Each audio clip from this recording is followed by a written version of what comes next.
All right, welcome in to a special edition of the Jordy Culotta Show live here on Game Day. Game 6 tonight from the Smoothie King Center at the Blender will feature the Phoenix Suns and the New Orleans Pelicans in a win or go home for New Orleans as they are an elimination game tonight. And here to help us break it down is one of the best in the business, man. I don't know if New Orleans basketball fans understand how lucky we are to have an analyst like Antonio Daniels breaking down the action every night. It's very routine for me to turn down the game and turn Daniels up to listen to his broadcast. You can also catch him on Sirius XM NBA. He's a host over there, and here he is on Game Day getting ready for the 6:30 tip-off tonight in a very appealing series to NBA fans. And Antonio joins us now here on this Thursday morning. Good morning, my man. Thank you for the time. Jordy, thanks for having me, brother. Absolutely, man. How are you? It is great to talk to you. There's so much to talk to you about in this series, about your career, some of the things that you have seen throughout the NBA over the last couple of days. But let's start with this playoff series. Pelicans come home tonight, AD, and they come home with a scenario where if they lose, they go home. What did you see in Game 5 first before we start to break down Game 6? Well, every game for me, Jordy, there's a difference in games. You can either break it down to a particular player's game, like you think of Game 1 being a Chris Paul game, Game 2 being a Brandon Ingram game, Game 3 being a Chris Paul game, Game 4 being a Jonas Valanciunas game, and Game 5 being a Mikal Bridges game. Yeah. But outside of that, the biggest difference for me was in the physicality and what was permitted in Game 5. So what we saw from Game 1 to Game 2 was an adjustment to the physicality by Brandon Ingram. Game 5 for me was the most physical game of the series so far. So what I'm interested in seeing is the adjustment individually and also collectively by the Pelicans to the physicality of the Phoenix Suns. Antonio, what have you made of Willie Green in this series? I thought in between Games 1 and 2, he may have been the most valuable not player, just most valuable person in the franchise for the adjustments that he made. How have you seen him evolve this year in his first season as a head coach to the point where they're at tonight facing the Suns? I think what we forget sometimes, on our broadcast and on the pregame show, Jordy, we always talk about Jose Alvarado. Yep. We talk about Herb Jones. We talk about Trey Murphy. And, those guys are rookies, and they've been fantastic. We forget the fact that Willie Green is a rookie as well. Right. And that this is his first year as a head coach. And you think from where he brought this team to at 3-16 to where this team sits now in Game 6 versus the number one team, not in the Western Conference, but the number one team in the NBA with an opportunity to force a 7th game in Phoenix.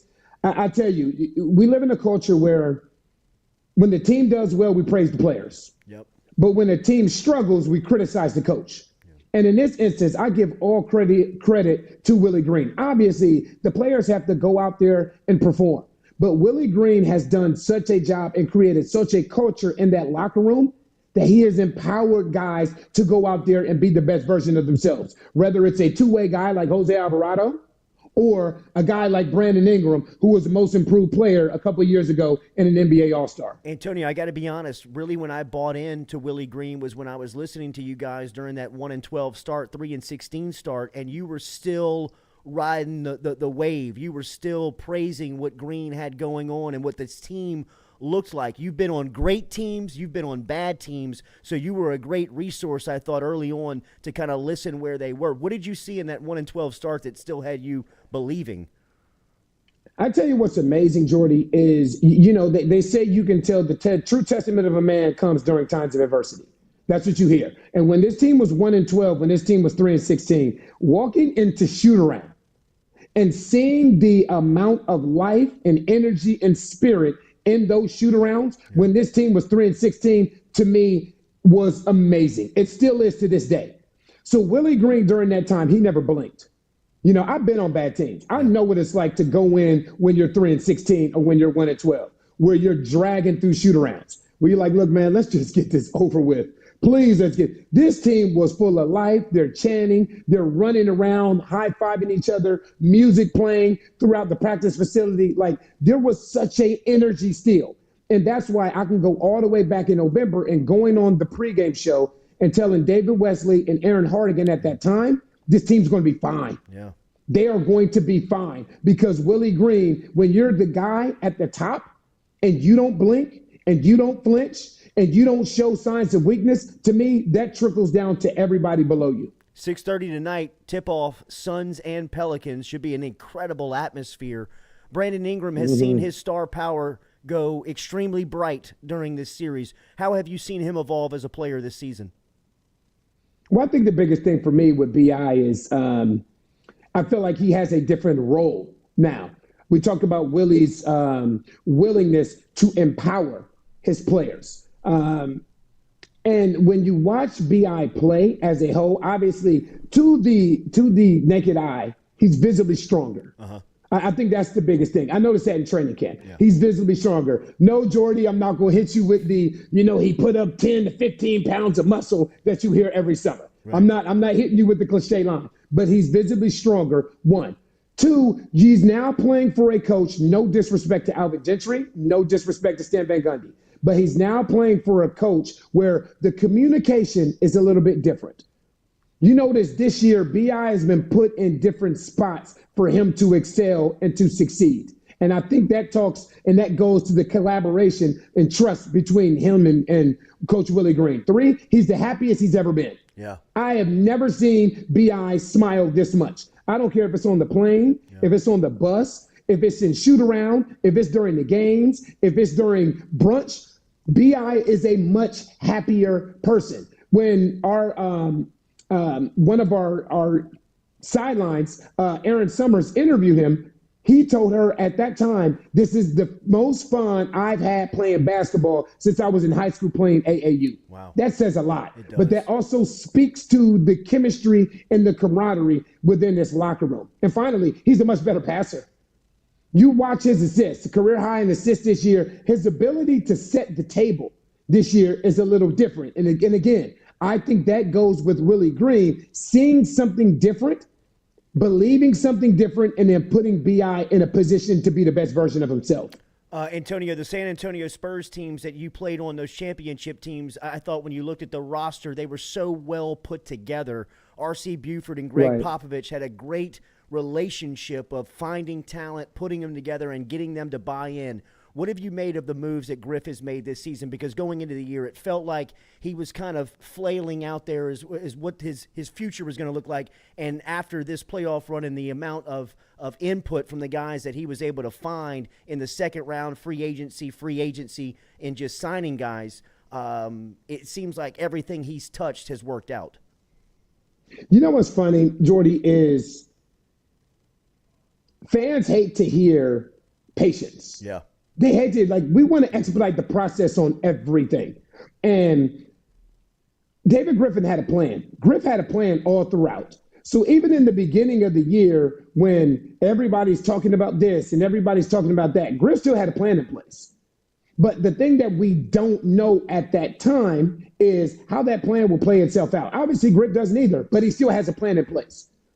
And to build something special, it starts with patience. I don't care what and who you're talking about. It doesn't happen overnight.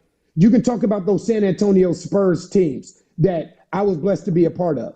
It started with drafting Tim Duncan, right? Organically building in a small market and then putting small pieces around Tim Duncan and David Robinson to have that sustained success in the future. For me, here in New Orleans, one, you have to draft right. Anytime you're a small market, you have to draft correctly. That's first and foremost. And you also have to have a culture of overachievement. It's imperative. Yeah. You have to have guys that overachieve what you expect out of them. Do you really think that people expected Herb Jones to be this guy? Do you think people expected Jose Alvarado to be this guy? Or for Jackson Hayes to take the leap that he took in being the starting four-man with no Zion Williamson? So I feel like Griff's plan is playing itself out perfectly because it's all about patience, putting pieces of the puzzle together, acquiring the right talent, and going out and getting C.J. McCollum along with Larry Nance Jr. and making sure that all those skill sets align with one another, with the B.I., with the Jonas Valanciunas, with this young talent. And then finally, just having good dudes. Yeah. having good locker room guys. Jordy, I have been in many NBA locker rooms when I played and now after. I have never seen an NBA locker room like this one. Damn. And I'm not saying that with bias. I am not saying that with bias. I am saying that wholeheartedly. I have never seen an NBA locker room that is this close-knit. The chemistry, the camaraderie, the love that they have for one another, it isn't normal. Many people would not have guessed Jose Alvarado having this instant success like he is and making the impact like he is on this series, frustrating a guy like Chris Paul like he has through these first 5 games. But it seems like you have. The relationship that you and Alvarado share, he speaks about it, and you can catch snippets of it, of the resource he believes he has in you. Tell me what you saw in Alvarado early on and why you don't seem to be surprised that he's making the impact like he is night in, night out in this playoff series of his rookie year. Well, it's kind of a long story that goes all the way back to November.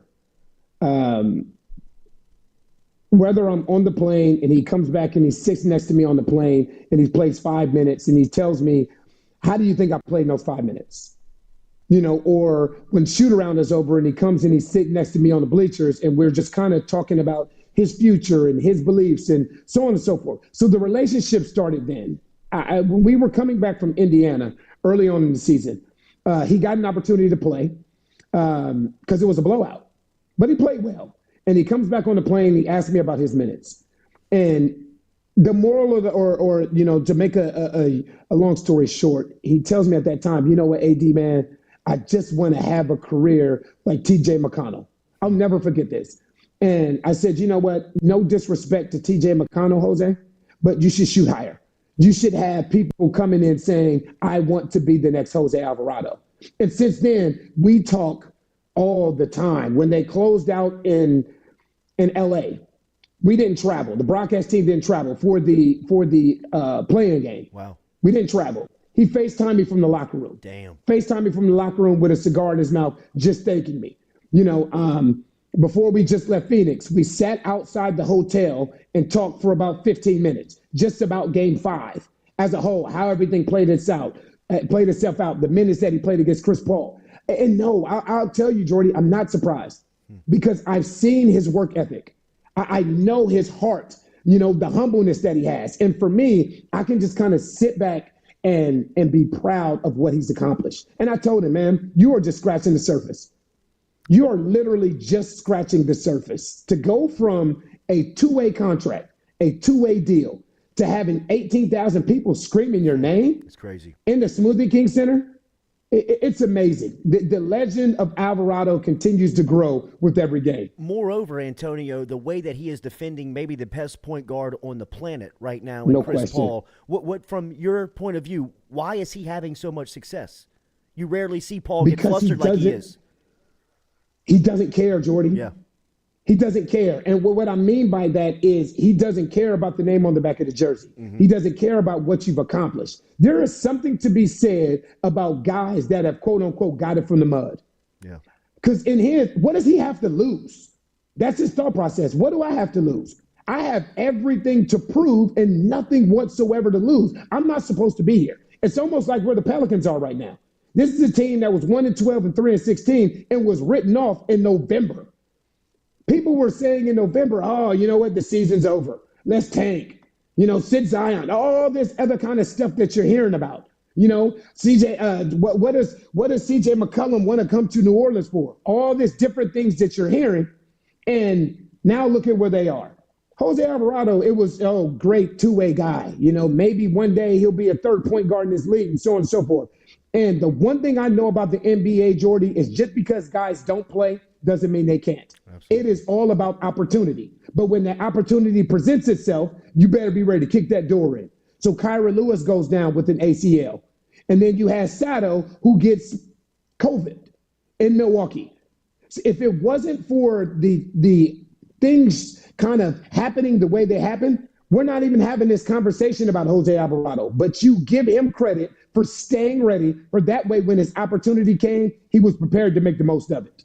AD, I feel very good about Pels going into tonight's game for some reason. It feels like the Pelicans are kind of set up to force this Game 7. When you just look at the tail of the tape, knowing what you know through 5 games, how do you feel about tonight? For some reason, Jordy, I feel really good. But I can't tell you why. Maybe it's because we're at the Smoothie King Center. Right, you're back you know home. What I mean? Huh? Maybe there's something to be right. Maybe it's something to be said for being back home with this fan base, with this passionate, invested fan base. But I also do know that role players tend to play better at home. Mm-hmm. You know what I mean? We saw what Mikal Bridges did in Game 5. Yeah. You know what I mean? Like, is there something to be said about being back at home where your name's not Brandon Ingram, but your name's not C.J. McCollum, CJ, where your name is not Jonas Valanciunas, where your name's a Jose Alvarado or a Trey Murphy or a Herb Jones, or a Najee Marshall. So it's something to be said about playing at home. I feel really good about tonight. I really do, and I'm fingers crossed looking forward to going to Phoenix on Saturday for a Game 7. You've seen some brutal road venues and you've played in front of some epic home crowd advantages. How does the Smoothie King compare? Because it feels like, in listening to people around the country, it feels like people have recognized that the Pelicans have a true home floor advantage and that they're very easy to pull for. It feels like the national people are behind New Orleans right now. The national people are behind New Orleans now. You know why they're easy to pull for, Jordy? Because they're underdogs. Mm-hmm. They're underdogs. They fight. They play hard. They're not a team that's been put together like a super team. Yeah. You know what I mean? This is a team where you have guys that are – this roster is constructed of guys that were either drafted or given up on by other franchises. So basically what you're saying is from 1 through 12, 1 through 15, you have guys that have a chip on their shoulder. You know what I mean? Yeah. So that makes it easy. The teams that are easy to root for, in my opinion, are teams that are relatable. Blue-collar teams, teams that just work hard, teams where you can watch that particular squad on TV and it's a reflection of you and your life. How hard you have to go out and work on a day-to-day basis to be successful. For me, that's why they're easy to root for. I say all the time, they are a direct reflection of this city. They have responded from adversity. They're resilient. They continue to fight, and they do not let go of the rope. Who can't pull for that? No doubt. What about that arena? How has the home court advantage been? It's awesome. Yeah. It is awesome because I've been on both sides of it. I remember when the team was 1-12. I remember last year what it looked like during a COVID season when they had 250 people in the arena because that's all you could have in there. Yeah. To see them now where there's 18,000 red shirts, and tonight for Game 6 will be the third red out in a row. I mean, it's amazing, Jordy, to see the transformation from where the Smoothie King Center was in November to where the Smoothie King is now in April. It's awesome to actually walk into that environment. The energy and the life and the passion that you feel in the Smoothie King Center, it does something to this team. And I know as a player, fans will never understand their importance to the success of a team. They will never grasp that concept. You don't come from behind 23 to the Lakers here a little while back if it's not at home. That doesn't happen. But fans give you a little something different. I can't put my finger on what it is. Yeah. Just that energy, that life, that juice. Love, that they're constantly – that's right. That's right, Jordy. That juice. Yeah. It's a little something different. And it'll be crazy again tonight. Do you expect to see Devin Booker over the next 8 quarters? I can't speak to the next 8. I don't expect to see him over the next 4. That's for sure. Because the thing is, when you're discussing a hamstring, it's risky. It is risky. And the last thing, if you're the Phoenix Suns, that you want to do is put your star player in a position to not be available for the remainder of the playoffs. Yeah. Especially right now when you have the lead 3-2. Game 7, if he feels good enough in the next 48, 72 hours, so be it. But Game 6, when you are winning 3-2, I don't think there's any reason whatsoever to put Devin Booker out there tonight. I know that you know Mr. Anderson, Lee Anderson, very well, and you've had a good relationship with him and Zion over the last couple of years. What do you make of the story where Z is now, and do you expect to see him at all this year if they continue this run? That's a tough question. Yeah. In this series, I definitely do not. Mm-hmm. And I get it. It's amazing because anytime you hear about Zion in the organization and frustration and at odds, people automatically equate that to he must want to go. And I'll say this, in any relationship that you have in life, is there a relationship that you have where frustration doesn't exist? At some time. And I think people forget that. People think that all relationships at the professional level should be great at all times. Because I tell you this, if Zion's in a bigger market and he's frustrated, they're not saying he should leave. Mm-hmm.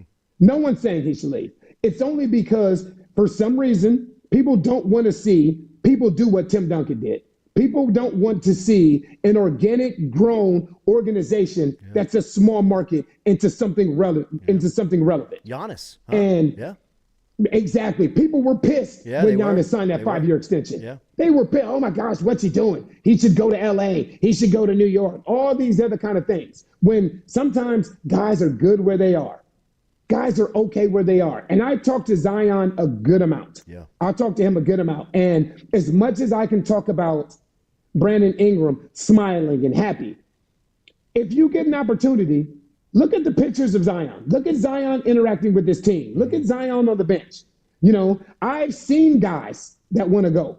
I've seen guys that aren't content in the situation that they're in. That young man that we're seeing in Zion is not one of them. One last one on personnel. I'll get you out of here. Trey Murphy, rookie.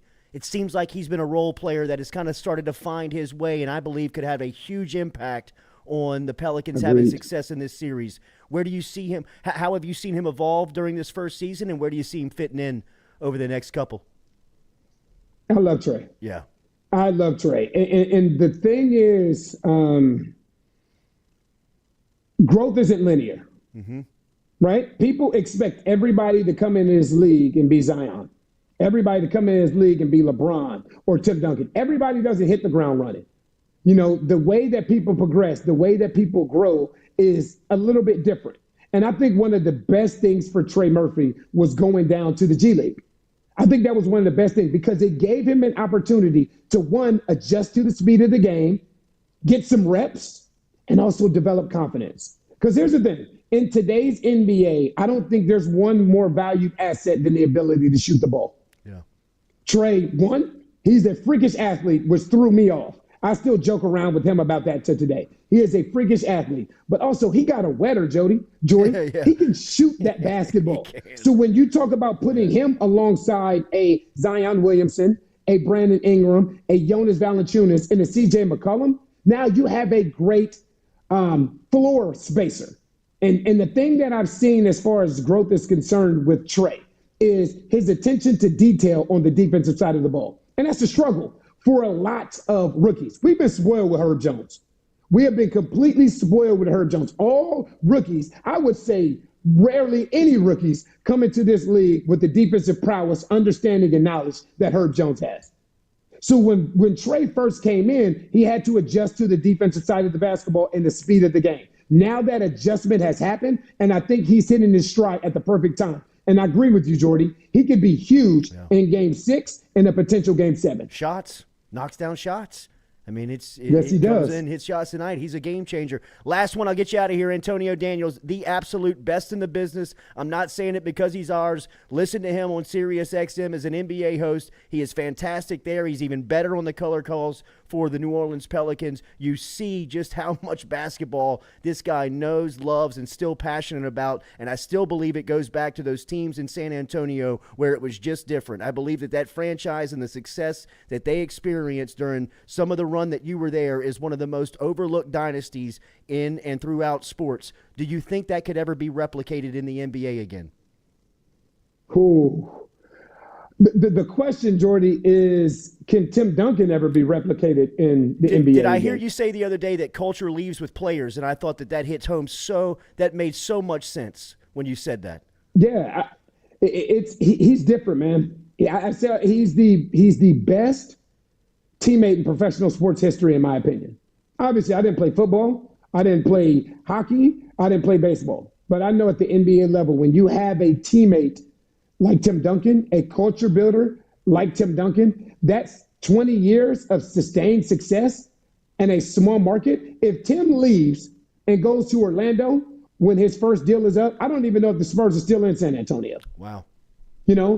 But the fact that he not only stayed, but they built something special. Mm-hmm. They built something special around Tim. And his ego, the fact that he could set his ego aside as he moved along in his career, even though he was the best power forward to ever lace him up.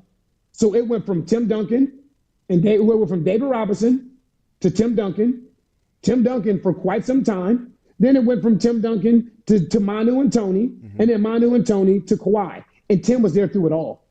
He was there through it all. He had no problem taking the back seat to still win basketball games and still win championships. And this is why I said all the way back then, and Spurs fans killed me for this. I said at that time, when Tim Duncan walks out that door, the culture is walking out with him. I was told, no, the culture's with Greg Popovich. No, Kawhi Leonard can take over the culture. Again, culture is different. It's different. Being the face of a franchise is far more than what you do in between those four lines. It's actually holding an entire fan base and keeping an entire fan base away from what the NBA is all about.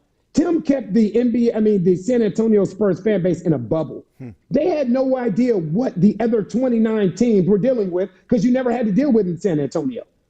I didn't really have any idea what the other 29 teams were dealing with until I left San Antonio. Yeah. And that speaks to the organization as a whole and Tim Duncan. Jordy, when I was at Tim Duncan's retirement night, his jersey retirement night, Pop had one of the greatest lines to me. He said, Tim, I just want to thank you for giving me the opportunity to coach you. And that's the biggest reason why I am who I am. Wow. And he was spot on. Wow. For just letting him in, right? Just letting him. That's right. Yeah. Well, think of the way today's NBA works, though. Think of the way the dynamics and the optics of today's NBA. It is a player-empowered NBA where players have so much power, sometimes it makes it difficult for coaches to discipline, mm-hmm. for coaches to hold guys accountable, for coaches to call guys out. And I've seen Pop discipline Tim. I've seen him call Tim out. I've seen him hold Tim accountable, and Tim didn't bat an eye at it. So when it starts at the top, when Tim and Dave are able to take that, again, like I said with Willie Green, it trickles down to everyone else. I know coming off the bench, I better have my stuff in gear. Because if that guy being the rookie of the year, Tim Duncan, and that guy, David Robinson, being top 50 all time, didn't bat an eye at what Pop said, I better not either. I can't imagine the shock value in that Wizards locker room compared to what you experienced in San Antonio the previous couple of years as a player back then. Actually, the Wizards locker room weren't bad at all. Yeah. They weren't bad at all. Now, when I left, that's when a lot of different things happened. Yeah. But those Wizards locker room was a great, think about those locker rooms. I'll put it to you like this.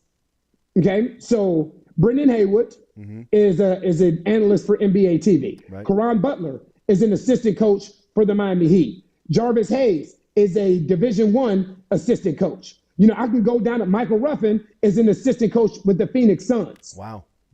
Calvin Booth was in the front office for years and still in the front office, I believe, in Denver or Minnesota, one or two. So you can go down to different guys that were there. Jared Jeffries in the front office, different guys that are in that locker room that were great teammates. Eton Thomas, news guy, does a lot of writing, does a lot of sports reporting. So it was there's a false assumption about that locker room because of everything that transpired after. Yeah, that's right. After I was gone. That's right. The gun incident and so on and so forth. But those Washington Wizards locker rooms were awesome locker rooms as well. Antonio Daniels, have a great call tonight, man. I know today is very busy for you on game day. We appreciate you squeezing a couple of minutes in with us. We could do this for, it feels like all day, just talk hoop with you. But I know that you got a 6:30 tip-off in a Game 6 that the Smoothie King Center will be on Springs for, in what will be an incredible environment, and all eyeballs of the NBA world will be focused in on. Have a great call, AD. Thank you for the time this morning, man. I appreciate you, Jordy. Have a blessed day, brother. Yes, sir. There he is, Antonio Daniels checking in. Pelicans call tonight. He'll be on the radio call. As we said, he is a part of Sirius XM, where he is a host there on the NBA channel. I'm not telling you this because he's in New Orleans. I'm telling you, he is the best at what he does. He's the best at it because of his experience, his knowledge, and just listen to the passion that the guy still has for the game, man. It's cool stuff to hear it being broken down by a true pro there in Antonio Daniels. Hopefully the Pelicans can keep this series going, and we can resource him a couple of more times this season before the offseason, but he will be definitely a regular on this show. We'll close it out. We'll be back with you tomorrow morning, 7 a.m. For the Jordy Culotta Show. Make sure you hit that like button, share button, comment button, subscribe if you have not already done that, and flock up, Pels and Suns tonight, 6:30.